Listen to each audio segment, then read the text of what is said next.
Hello and welcome to the Confident Musicianing Podcast. My name is Eleanor and I am a British American oboist studying at the Royal Conservatoire of Scotland. Literally my dream school. And it took me a long way to get there. I applied and auditioned for 12 schools in 3 different countries. It was a lot of hard work. But oh my gosh, so worth it. I want you to have the confidence to work hard in achieving your goals. So come with me as we go on this journey together. So sit down, pull up a chair, take a seat, or if you're on the go, welcome to the Confident Musicianing Podcast.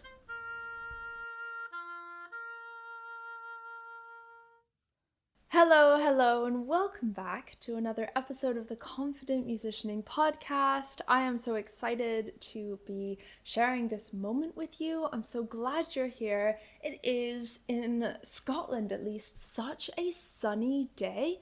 This never happens. We've had so much rain and wind and just kind of really muggy weather. And today it is really sunny. And it's kind of got my mood up and I'm really excited to spend this time with you. I have literally just finished making homemade pizza. I usually make homemade pizza every Saturday. And that Saturday was yesterday. Today, as of filming, it is a Sunday. And last night I was going somewhere and I didn't get a chance to finish the pizza. I finished one that I ate, but I couldn't finish another one that I usually use for leftovers. And so that just went in the fridge, not finished. And I just finished making it in the oven. So the room smells like fresh pizza, which is a really lovely smell. And that is what I'm experiencing right now, and it is making me very happy, and I'm very excited to talk to you today because today we're going to be talking about something that was really cool that I recently did that kind of turned into some thoughts that I have about finding that joy in playing. I think as musicians we focus so much on getting things right, perfection, playing things perfectly or good enough, or was that good enough, all of these things, and sometimes we forget why we started playing our instruments, what that little or smaller or younger, that's the word, younger version of us wanted, and why they decided to start the instrument that we now play. And these thoughts came from an experience that I recently had. I recently was a part of this event that was like a workshop with younger oboe students. And I got to meet like primary school students, so like 8, 9 years old, as well as like older students as well. So like, in their teens, like 13, 14, 15, 16. And so basically just children, meeting them and basically sharing the joy of the oboe. And it kind of reminded me of some things and put some things into perspective. I performed a piece for them. I performed some Benjamin Britten for them on oboe.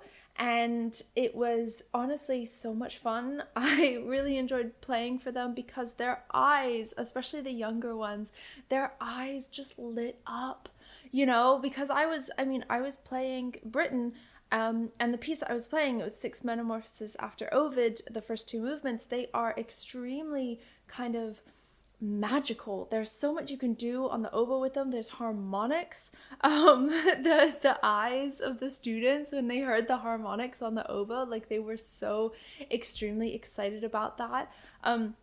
And then there's like a really kind of articulation bit. There's like da da da da da da, and they really like that too. And so it was an amazing opportunity to just bring something that I love to these people and to show them, look, this is what you can do with the instrument. Do you know what I mean? And then we kind of did like a workshop thing. I performed with them and I worked with them, and it was just an amazing opportunity.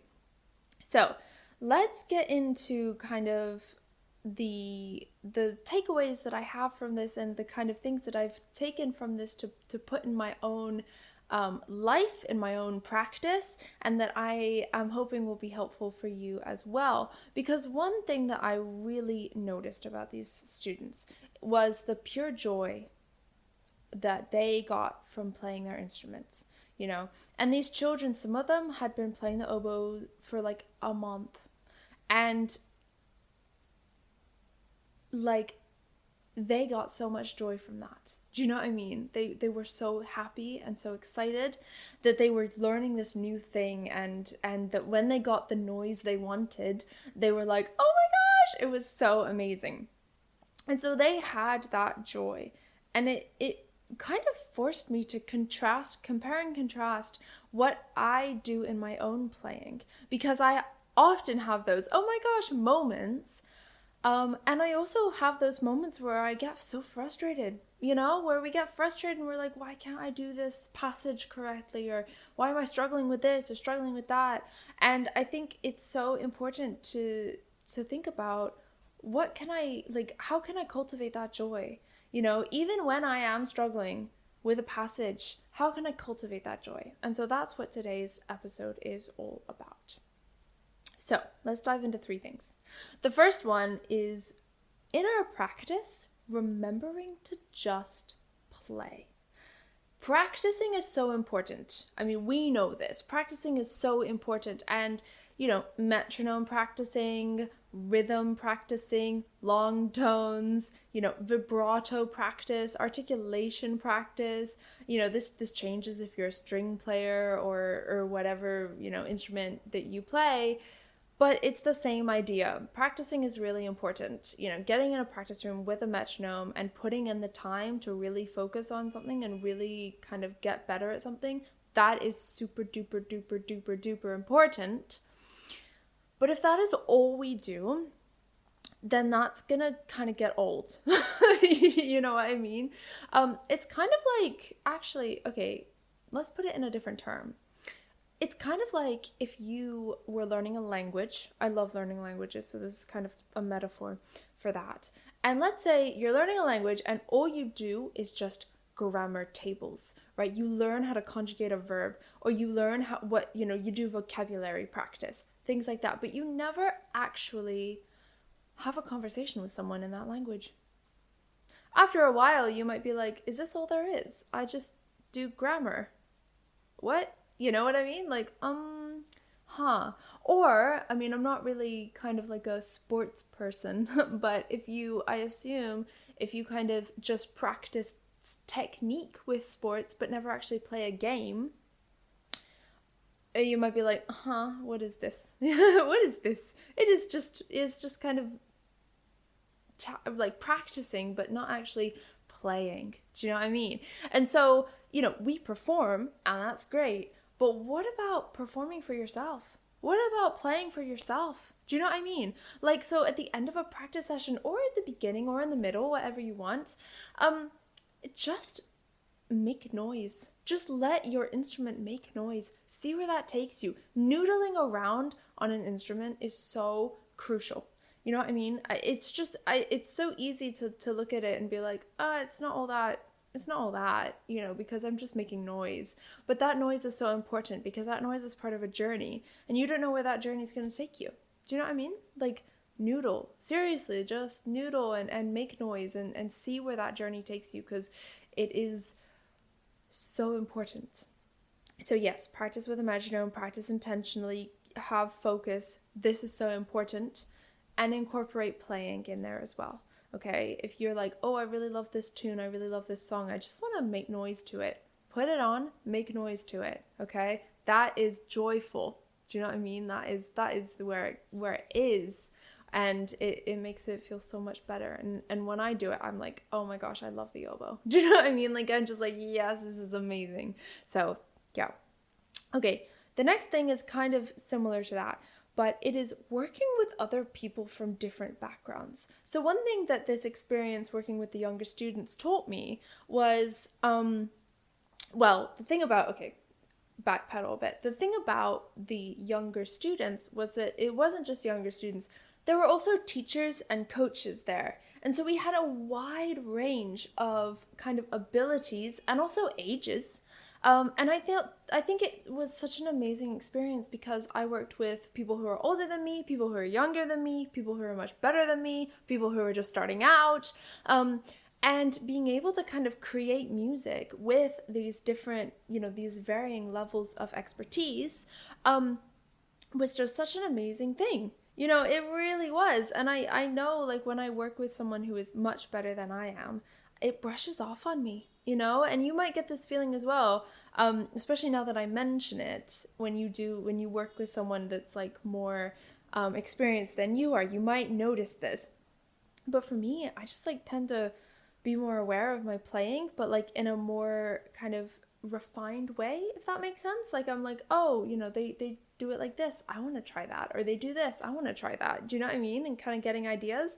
And so working with different people of different, levels and ages is so important. And not necessarily just working with people who are more experienced, but also the opposite. Working with people who have just picked up that instrument and who, are like, this is the coolest thing, this is the new thing in my life, and I just want to make some noise. Do you know what I mean? And maybe you've just finished, a practice session where you've done lots of metronome practice. You're like, oh my gosh, yes, let's just make noise. I just like did all the hard stuff that I have to do. Let's just make noise now. And like, it's an amazing experience. So I highly recommend just performing, playing, practicing with whomever, regardless of their age, regardless of their ability on the instrument, just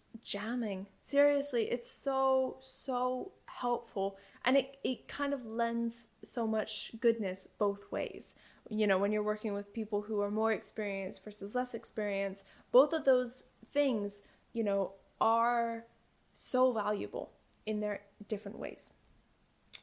Okay, then the third thing. Oh, and also you can, of course, when you're working with people who are less experienced, you can, lend some knowledge. And that's amazing too, because then, they might be like, how does this work? Actually, I remember there was a student, there was like a really, really young, like primary school student who was struggling to get the bell of her oboe onto the bottom joint. She was struggling to put the bell onto her oboe, and she came up to me and she was like, can you help me with this? And I showed her, and I was like, you twist it on. And she was like, oh, because she was kind of just pushing it on, and you do have to do that twist to get the bell on the oboe. And like, even that, she learned something new, and I was like a little puddle of like, I don't know, just like I was like, oh my gosh, like that was so cute. You know what I mean? Like, I was just so, it was just so wholesome. I was just like, my heart melted. You know what I mean? Like, I was like, oh my gosh, that was amazing. That was so sweet. So that is another kind of thing that comes out of, working with people of different levels and ages. Okay, the next one, the third thing. I love this tactic, and I actually recently talked about it on the podcast, but it is picturing your younger self when you do hard things or focus sessions. So hard things, okay, let's unpack that, because not everything big is hard, and not everything hard is big.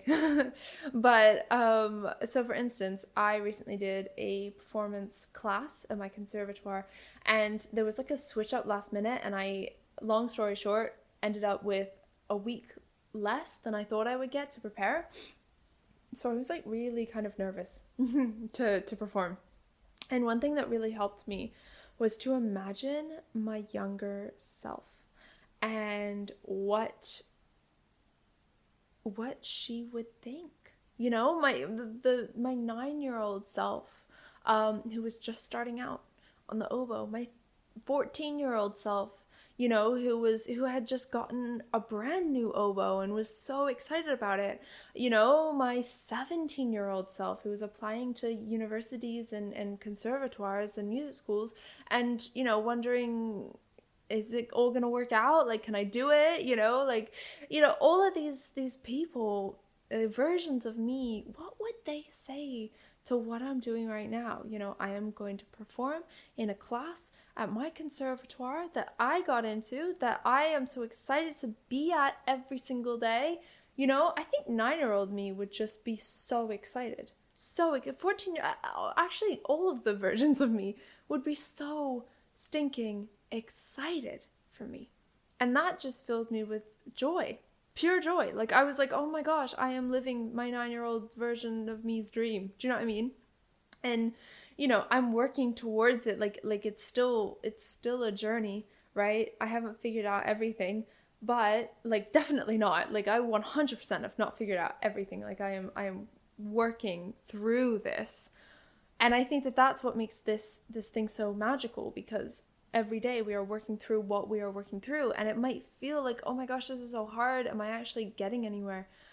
But if we take a look at, what if I told younger me what I'm doing right now? Would they be like, oh my gosh, like that's so cool? Then you know you're getting somewhere. Do you know what I mean? Like there is growth. There is growth happening. And it's pure joy, honestly pure joy, right? And so I think that that is so important, because when I was at the event with the younger students, I honestly pictured my younger version there, like the younger version of me there, the 9-year-old who had just started out on the oboe. She would have loved this event, and she would have probably been so excited that I was performing at it. Do you know what I mean? And I just imagined like younger her in the audience, and it just made me so full of joy. And so this is a great trick. You know, what would they say? What would they say if you told them what you were doing? You know, they'd probably be like, oh my gosh, I never thought we could do this. You know, like, oh wow, it's so good. So yeah, there is that as well. Before we pack up, recap, you know, before we end, I want to tell you about something that is really, really helpful for practicing. So we have, you know, this kind of joy thing. Now, how do we take the joy and put it in the practice? Oh, that's important. Well, something that is really helpful with practicing is focus. You know, focus practice leads to efficient, effective results. And, you know, it's really, really helpful. And so one thing that I use in my focus sessions is a practice journal. And that is to help plan my practice. And the practice journal that I use specifically is a notable practice journal. This thing is so helpful. Not only can I plan my sessions so I know exactly what I'm going to do, I also can reflect on them so that I know what went well and what didn't, so that every session can be like better than the last. Do you know what I mean? And I also plan in time to just play. If you look at my schedules, there will be schedules where it's like, oh, okay, etudes, extracts, you know, scales, and then just a jam session. I write it in. I schedule it so that it does happen. Yes, and it is this journal is so extremely helpful for my focus and for the effectiveness of my practice. As soon as I realized that this was helping, I knew I needed to tell you about it, and I knew that I needed to give you a code. So use code Eleanor15 for 15% off your journal. That is ELEANOR15 for 15% off your journal. And get yourself a journal and start like planning that practice. It is so helpful. I only recommend things that I absolutely love. This code is an affiliate code, which means I do receive a commission with no extra cost to you. Okay, let's do a wee recap. So the first thing is remembering to just play in the practice, right? Just play, like have that time, jam, make noise, like, you know, experiment, do it, do all the things. Number 2 is working with other people from different backgrounds, younger people, older people, people who are, you know, just started out on their instrument, people who have been playing for almost all their lives. Do you know what I mean? Like it's so important to have that. And then the last thing is picturing your younger self when you do all the big things, even if it's not the big things. Like you could tell your younger self, I am currently practicing in a practice room. I'm preparing for this exciting thing, or I am doing this, or doing, like even the smaller things of just the practice sessions you can use that with it as well. So those are the 3 things. And then, of course, the notable practice journal. The link for your journal will be in the show notes in the description. And so will the code written out. All right, that is about it for this episode. Thank you so much for hanging out with me. If you found this episode helpful, please do like, subscribe, comment, and share with all of your musician friends, because we all need that little bit of joy in our playing. And yeah, these are some things that have helped me find that. All right, take care. Bye-bye.